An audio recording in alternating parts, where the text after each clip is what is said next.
రాజం నియోజకవర్గంలో మద్యం సిండికేట్లు బరితెగిస్తున్నాయి. ప్రభుత్వ నిబంధనలను బేఖాతరు చేస్తూ నిలువు దోపిడీకి తెరలేపారు మద్యం వ్యాపారస్తులు.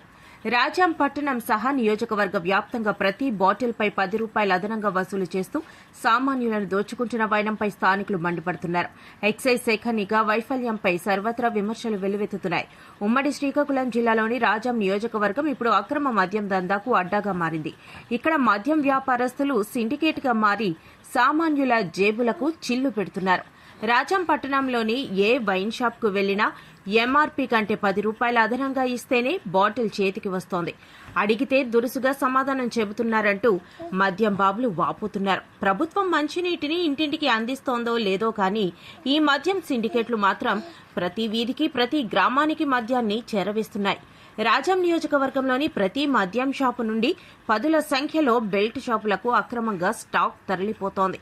విచ్చలవిడిగా వెలుస్తున్న ఈ బెల్ట్ షాపుల వల్ల గ్రామాల్లో శాంతి భద్రతలకు విఘాతం కలుగుతోందని మహిళలు ఆందోళన వ్యక్తం చేస్తున్నారు.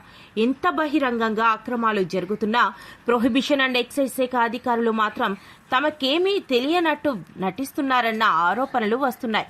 మద్యం వ్యాపారస్తుల నుండి భారీగా మామూళ్లు అందుతున్నాయన్న విమర్శలు బలంగా వినిపిస్తున్నాయి.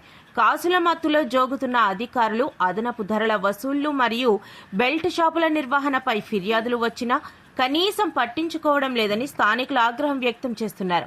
రాజం నియోజకవర్గంలో సాగుతున్న ఈ అక్రమ మద్యం వ్యాపారానికి అడ్డుకట్ట వేయాలని, అదనపు ధరకు విక్రయిస్తున్న షాపులపై కఠిన చర్యలు తీసుకోవాలని జిల్లా ఉన్నతాధికారులను ప్రజలు కోరుతున్నారు.